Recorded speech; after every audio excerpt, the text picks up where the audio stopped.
The morning sky above Seoul turned black as metal.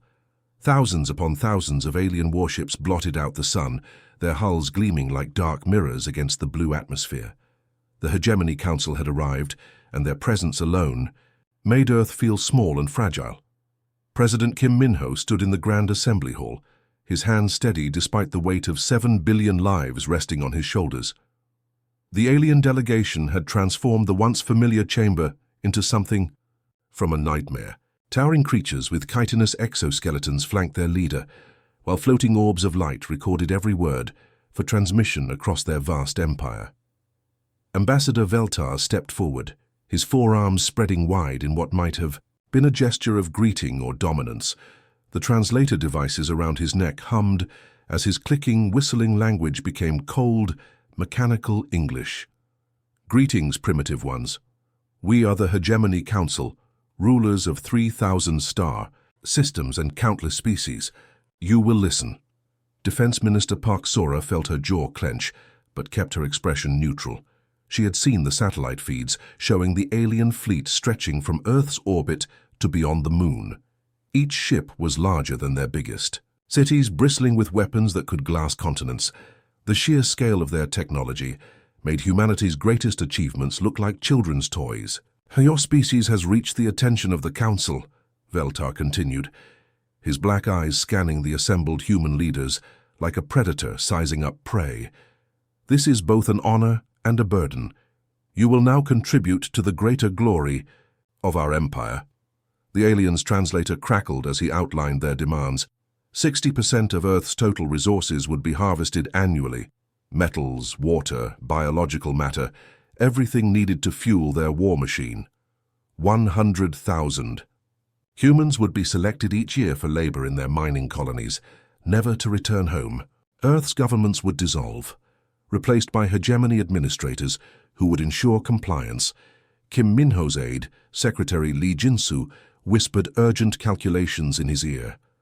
The resource demands alone would strip Earth bare within decades. The human conscription would drain their brightest minds and strongest bodies, leaving behind only the weak and elderly. It wasn't tribute they were demanding, it was slow extinction. "Oh, you speak of honor," Kim Min-ho said, his voice carrying across the silent chamber. "What honor is there in slavery?" Several of the alien guards hissed, their weapon arms twitching toward their energy rifles, but Veltar raised one of his hands, almost amused by the human's boldness. "Honor? You misunderstand, little creature. This is survival. Every species faces this choice when they encounter the Council. Submit and live under our protection, or resist and face complete annihilation." Park Sora stepped forward slightly, her military bearing evident even in civilian clothes. "And how many species have chosen to resist?" 47 in the last century, Veltar replied without hesitation. "Their worlds are now mining stations or agricultural facilities. Their people exist only in our historical records." The silence that followed was deafening. Through the massive windows, the alien fleet continued, its slow patrol of Earth's atmosphere. Occasionally, smaller scout ships would break formation to scan major cities, their sensor beams visible as columns of green light that made millions of humans look up in fear. General Choi Woo-sung, Earth's highest-ranking military officer, had remained silent until now. "What happens to species that comply with your demands?"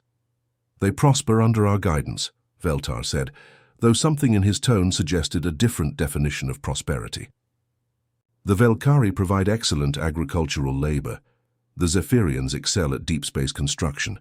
The Methusians serve as administrators for primitive worlds like this one. Each finds their place in our great empire." "As slaves," Park Sora said flatly. "As contributors," Veltar corrected. "The universe is vast and dangerous. Pirates, rogue AI collectives, extinct civilizations that left behind automated defense systems, all these threaten young species like yours. Under our protection, humanity will survive and serve a greater purpose."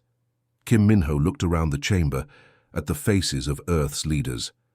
Representatives from every nation sat in stunned silence, processing the magnitude of what they faced. Some looked ready to accept immediately, terrified by the alien fleet overhead. Others showed defiance that bordered on suicidal courage. You mentioned that this choice comes with a time frame, the president said carefully. 3 standard days, Veltar confirmed. 72 of your hours to announce your submission and begin preparations for integration into our empire. This is more time than most species receive. Consider it a recognition of your species' interesting potential. As if to emphasize their point, one of the massive alien dreadnoughts descended through the clouds until it hovered directly over the city. Its shadow covered downtown Seoul completely, and the low hum of its engines made buildings tremble. Citizens fled the streets in panic, while news cameras captured humanity's first glimpse of their potential masters. "We will consider your offer," Kim Min-ho said, though every person in the room knew it wasn't really an offer at all. Veltar's mandibles clicked in what might have been laughter. "Wise. We will await your answer. Choose carefully, humans. This decision will determine whether your species joins our empire as willing participants or becomes another cautionary tale for future conquests." Dr. Kang Hyuna stood in the center of the Galactic Council's vast chamber, her human form dwarfed by the towering alien representatives that surrounded her in concentric circles. The chamber itself was a marvel of engineering, carved from a single asteroid and floating in the neutral space between star systems. Holographic displays showed real-time data from across the galaxy, while automated translation systems converted her words into hundreds of different languages and communication methods. Commander Bixtar, a massive reptilian creature with scales that shifted color based on his mood, lounged in his elevated seat with obvious boredom. His species had conquered 17 star systems through brute force, and the idea that humans could pose any threat struck him as laughable. "Council members," he rumbled, his voice causing the chamber's acoustic dampeners to vibrate, "we waste precious time listening to the fevered dreams of a traumatized survivor." But Dr. Kang pressed on, her voice steady despite the dismissive clicks and hisses from the assembled aliens. "You don't understand what humanity became during our exile. We didn't just run and hide, we evolved, we adapted. We learned from every species we encountered in the dark spaces beyond your borders." The holographic display behind her flickered to life, showing crude sketches she had made from memory. The images depicted sleek ships that seemed to bend light. Around them, soldiers in armor that pulsed with organic patterns and weapons that fired streams of what looked like liquid starlight. Most of the council members barely glanced at the drawings, but young Councillor Thexme leaned forward with growing concern. Thexme belonged to a species known for their analytical minds and perfect memory. Unlike the others, she had studied the historical records of humanity's disappearance 50 cycles ago. The humans had been barely capable of faster-than-light travel when they vanished, fleeing from some unknown catastrophe that had consumed their outer colonies. Most assumed they had simply died out in the hostile regions beyond charted space. "Tell me about their ships," Thexme said, her crystalline voice cutting through the chamber's background chatter. "You mentioned they could phase through solid matter." Dr. Kang nodded eagerly, grateful for someone actually listening. "They called it quantum tunneling on a macro scale. The ships would become translucent like ghosts and pass right through asteroid fields or enemy vessels. But when they solidified again," she shuddered at the memory, "I watched one materialize inside a space station. The explosion could be seen from 3 star systems away." Commander Bixtar's scales shifted to an annoyed orange. "Impossible. The energy requirements alone would kill most species, yes," Dr. Kang interrupted. "But humans found a way to harness zero-point energy directly from the quantum vacuum. They're not using fusion reactors or antimatter anymore. They're tapping into the foundation of reality itself." The chamber erupted in skeptical chatter. Species that had spent millennia perfecting their technology couldn't believe that humans, who had been using primitive chemical rockets just 50 cycles ago, could have made such advances. But Councillor Thexme was running calculations on her personal datapad, and the numbers were troubling. "What about their biological modifications?" Thexme asked, ignoring the dismissive gestures from other council members. Dr. Kang's expression darkened. "They call themselves the Reclaimed now. Every human I saw had been enhanced somehow. Some had neural implants that let them process information faster than our best computers. Others had been modified for survival in hard vacuum or toxic atmospheres, but the worst were the harbingers. Harbingers? Thexme prompted. Elite soldiers. Modified with technology, they claimed to have learned from a machine intelligence beyond the galactic rim. They moved like liquid mercury, could survive direct hits from plasma cannons and their weapons. Dr. Kang paused, struggling to find words. They carried devices that could unmake matter at the molecular level.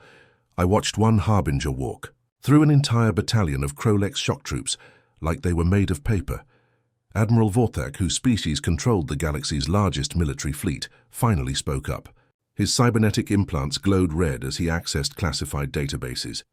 Our intelligence networks show no unusual activity in the outer rim sectors. If this human fleet exists, where are they? Everywhere and nowhere, Dr. Kang replied. They've learned to exist in folded space, traveling through dimensions we can't even detect. By the time you see them, it's already too late. They could be surrounding this very chamber right now, and our sensors would show nothing. The chamber fell, silent at that thought. Even the most advanced species present relied on traditional methods of space travel and detection. The idea of an enemy that could move unseen through extra-dimensional space was terrifying. Councillor Thexme stood up, her crystalline form catching the chamber's lights. I propose we investigate these claims immediately. If Dr. Kang is correct, we need to prepare our defenses. Commander Bixtar's scales turned deep red with anger. You would have us panic over ghost stories?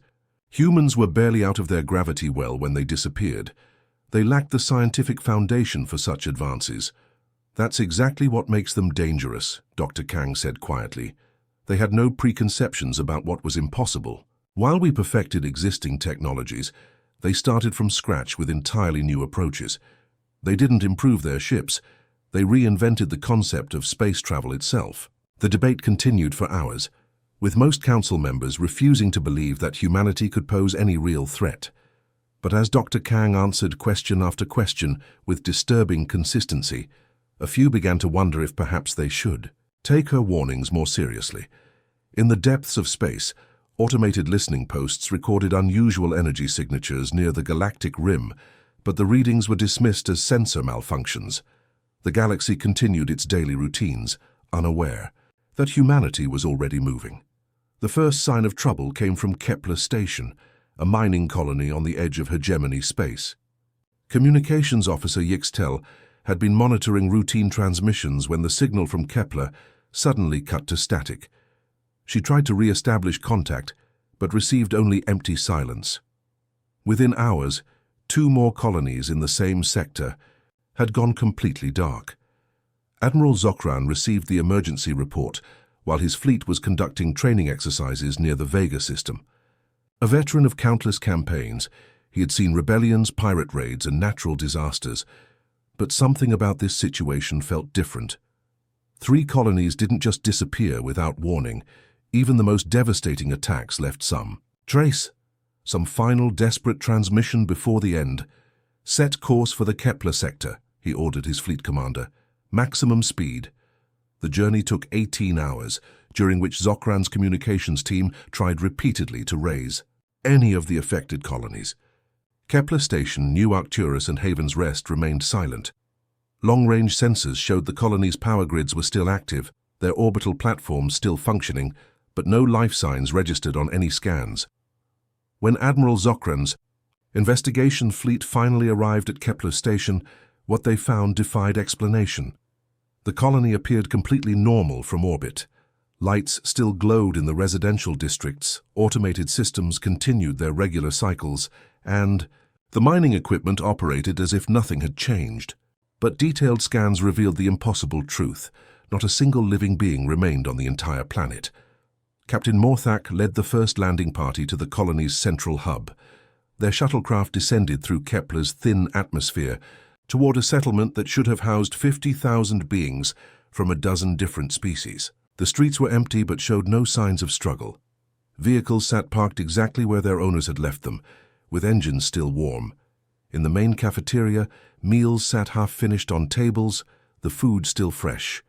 It's like everyone just vanished in the middle of their daily routine, reported Lieutenant Kexler, his scanner detecting no traces of weapon discharge or structural damage. "Sir, you need to see this." Captain Morthak followed his officer to the colony's security center, where banks of monitors still recorded footage from around the settlement. The timestamp showed the recordings were from the previous night, during what should have been the colony's sleep cycle. For the first few hours, everything appeared normal. Then, at precisely 0347 local time, the impossible began. The first sign was a subtle distortion in the camera feeds, as if reality itself was bending. The images rippled like water, and through these ripples came shapes that shouldn't exist, ships that looked more like living things than machines, phased into existence above the colony. Their hulls seemed to shift and flow, reflecting light in patterns that hurt to look at directly. "By the void," whispered Sergeant Vexhigh, pointing at the screen. "Look at how they move." The ships descended without making a sound, defying every law of physics the hegemony understood. They didn't use thrust or anti-grav generators. Instead, they seemed to fold space around themselves, riding waves in the fabric of reality. As they approached the colony, smaller craft detached from the main vessels like seeds from a pod. The landing was even more disturbing. The human shuttles didn't set down on designated pads, but materialized directly inside buildings, their matter somehow occupying the same space as walls and floors without causing damage. Then came the figures in powered armor. Captain Morthak enhanced the video feed, trying to get a better look at the intruders. What he saw made his blood run cold. The armored figures moved with inhuman precision, their suits pulsing with organic patterns that reminded him of a living heartbeat. They were clearly human in basic shape, but something had changed them. Their movements were too fluid, too coordinated, as if they shared a single mind. "They're not just wearing armor," observed Lieutenant Kexler. "It's integrated into their bodies somehow." The security footage showed the humans spreading through the colony with terrifying efficiency. They didn't fight the inhabitants, they simply touched them. Each contact resulted in the victim freezing in place, their eyes becoming distant and unfocused. Within minutes, entire families stood motionless in their homes, while the armored figures moved on to the next building. "Some kind of paralysis weapon?" suggested Sergeant Vexhigh, but Captain Morthak shook his head. "Look closer at their faces." The enhanced footage revealed the horrible truth. The colonists weren't paralyzed or dead. They were conscious and aware, but their expressions showed no fear or pain. Instead, they looked almost peaceful, as if experiencing something wonderful beyond description. One by one, they began walking toward the human shuttles with the steady pace of sleepwalkers. The evacuation was methodical and complete. Every living being in the colony, from the largest Krolex miners to the smallest pet creatures, boarded the human vessels without resistance. The security cameras captured the final moments as the ships prepared to depart. The same spatial distortions that had announced their arrival now heralded their exit. As the human fleet faded from reality, the colony's automated systems continued their routines. Lights stayed on, air processors maintained atmospheric balance, and the mining equipment kept extracting ore from the planet's crust. But Kepler Station had become a ghost town in the span of 6 hours. Admiral Zokran reviewed the footage 3 times before believing what his eyes were telling him. Similar recordings from New Arcturus and Haven's Rest showed identical scenarios, human ships appearing from nowhere, armored figures that moved like liquid metal, and entire populations vanishing without a trace. "Send an immediate alert to Fleet Command," he ordered. "Whatever the humans have become, they're not just returning. They're harvesting entire colonies, and we have no idea why." The silence from the border colonies was no longer just an absence of communication. It was a message written in the language of empty worlds and abandoned homes. Humanity had returned to claim something, and the galaxy was only beginning to understand the price of their long exile. The first wave hit the core worlds without warning. One moment, the hegemony's most heavily defended systems were conducting routine patrols, and the next, reality itself seemed to tear open as humanity's fleet poured through rifts in space-time. Commander Park Jinwoo stood on the bridge of his flagship, the Reclamation, watching. as his forces materialized around the industrial world of Zerion Prime. The human ships bore no resemblance to the crude vessels that had fled the galaxy 50 years ago. These new craft looked alive, their hulls rippling with biomechanical patterns that pulsed like a heartbeat. The largest vessels stretched for kilometers, their surfaces covered in what appeared to be synthetic skin that could heal damage in real time. When enemy fire struck them, the wounds sealed themselves within seconds, leaving no trace of the attack. "All units begin Phase 1, Commander Park spoke into his neural link. His words transmitted instantly to every human consciousness in the fleet. The distinction between individual and collective had blurred during their exile. Each human retained their personality, but they shared a unified purpose that made traditional military coordination obsolete. The hegemony defense fleet responded with typical arrogance, launching volleys of plasma torpedoes and antimatter missiles at the human intruders. Admiral Cortex, commanding from his massive dreadnought, watched in satisfaction as the weapons struck their targets.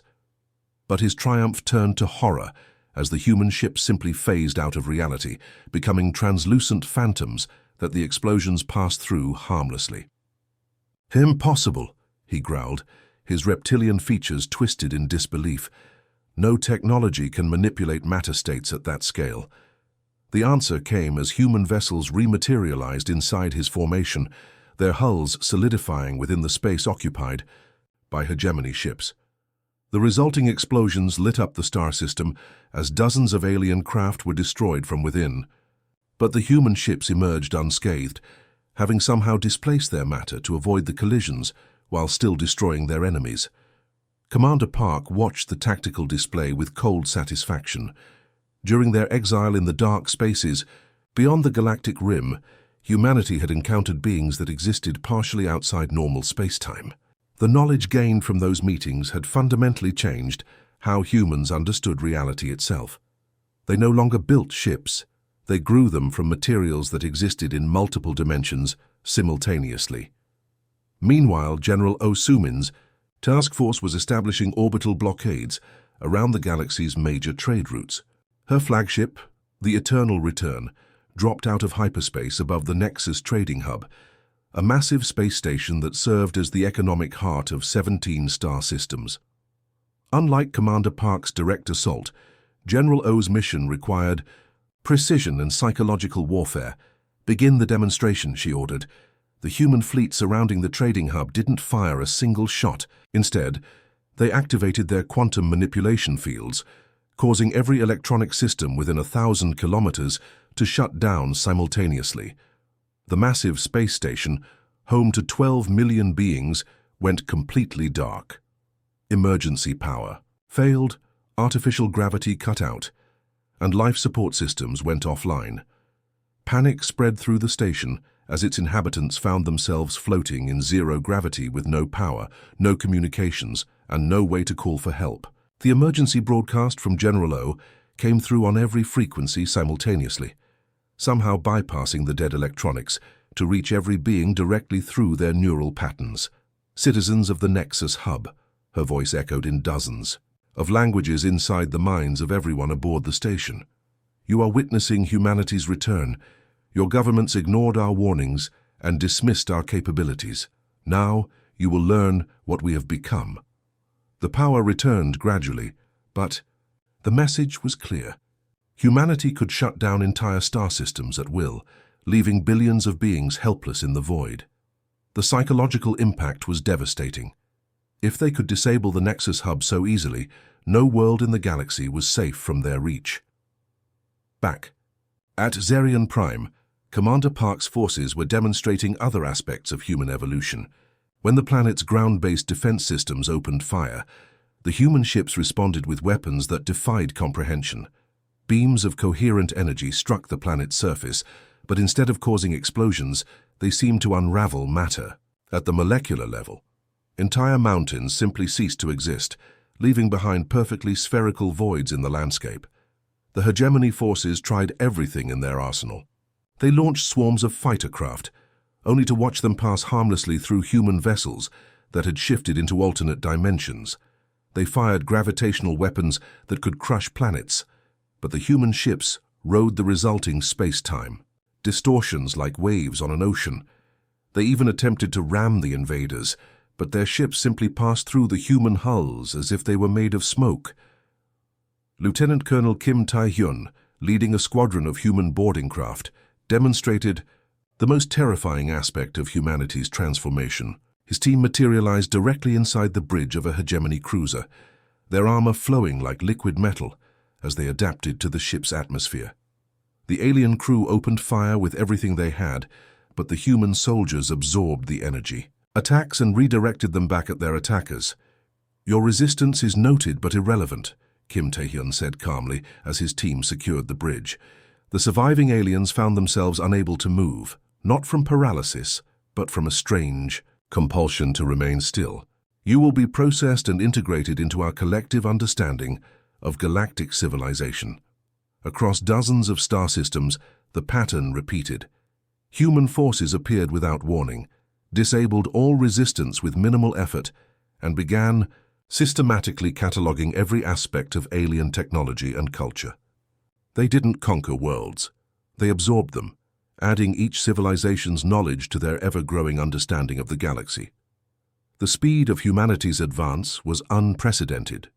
What should have taken months or years of conventional warfare was accomplished in days. Their ships moved faster than light without using hyperspace. Their weapons ignored all known forms of shielding, and their soldiers seemed to exist partially outside normal space-time. As reports of humanity's return spread across the galaxy, one thing became terrifyingly clear. The species that had fled 50 years ago was gone forever.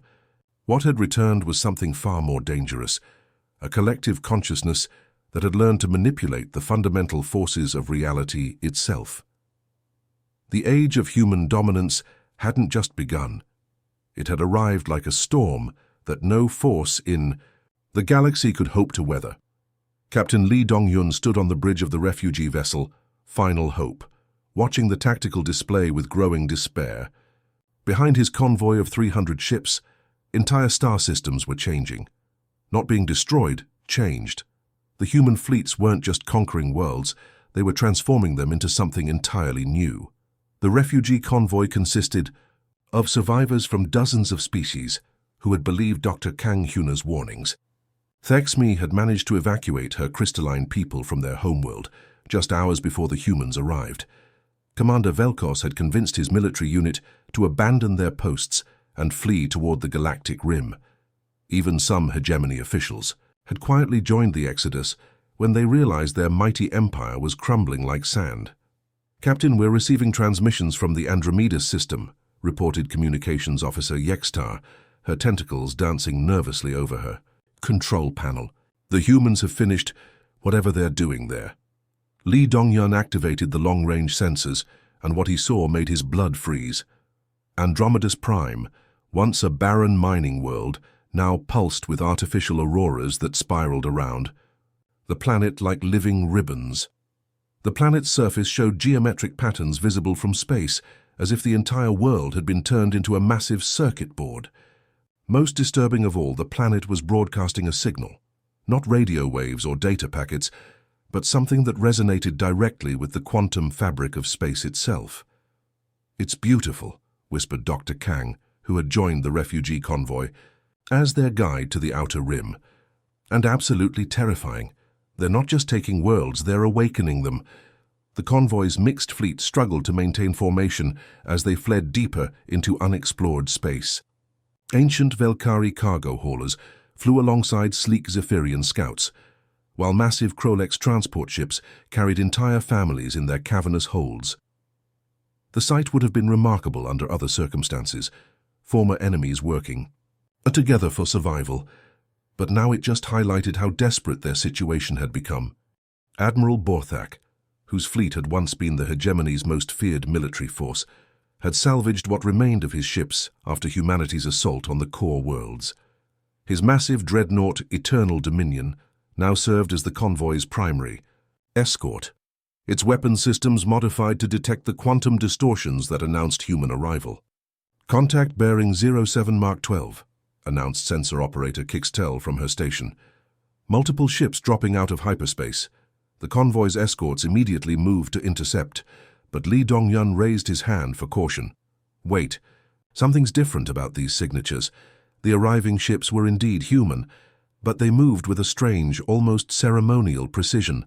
Instead of the predatory hunting patterns they had displayed during their conquest, these vessels arranged themselves in perfect geometric formations around the refugee convoy. Their hulls, which had appeared aggressive and organic during battle, now showed intricate patterns that resembled artistic mandalas. A transmission came through on all frequencies simultaneously, but instead of the overwhelming mental pressure they had experienced during previous human communications, this felt almost gentle. The voice belonged to someone the refugees recognized, Commander Park Jin-woo, who had led the assault on the core worlds. Fleeing children of the galaxy, his words resonated directly in their minds. Your fear is unnecessary. We do not pursue you with hostile intent. Captain Lee Dong-hyun found his voice, though speaking to beings who could reshape reality, felt surreal. Then why are you here? We've seen what you've done to entire civilizations. We have integrated willing populations into our collective understanding, Commander Park replied, his mental voice carrying no malice. Those who chose to join us have become part of something greater, but you have chosen the path of independence. We respect this choice. Dr. Kang stepped forward, her scientific curiosity overcoming her fear. What have you become? You're not the same species that left 50 years ago. The human ships around them began to shift, their hulls becoming translucent to reveal the interior spaces. What the refugees saw defied explanation. The ships appeared to be alive, with corridors that pulsed like arteries and control rooms that resembled neural networks. The human occupants moved through these organic spaces with fluid grace, their enhanced forms interfacing directly with their vessels' living systems. We encountered the architects beyond the galactic rim, Commander Park explained. Beings who exist partially outside your understanding of reality. They taught us that consciousness and matter are different expressions of the same fundamental force. We learned to bridge that gap.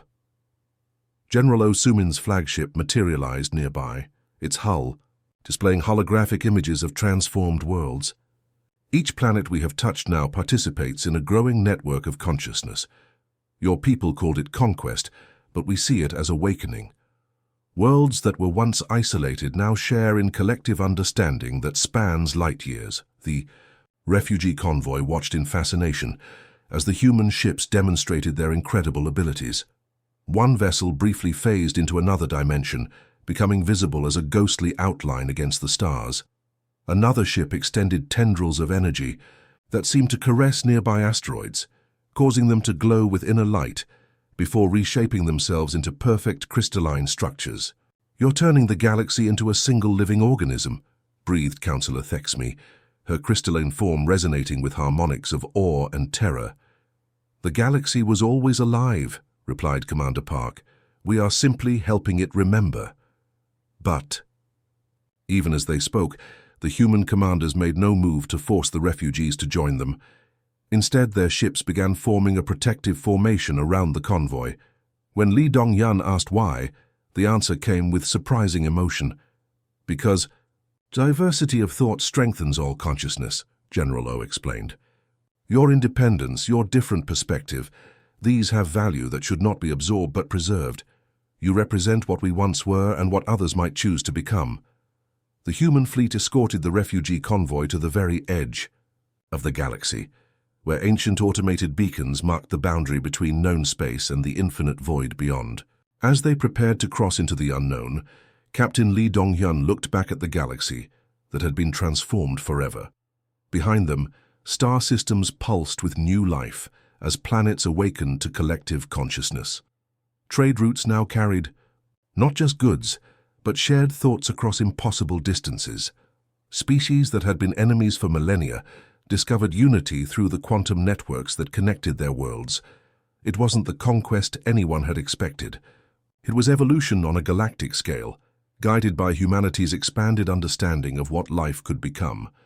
As the refugee convoy crossed into the void, they carried with them the knowledge that somewhere behind them, Earth's children had indeed returned home, not as conquerors but as gardeners tending to a garden the size of the galaxy itself. The end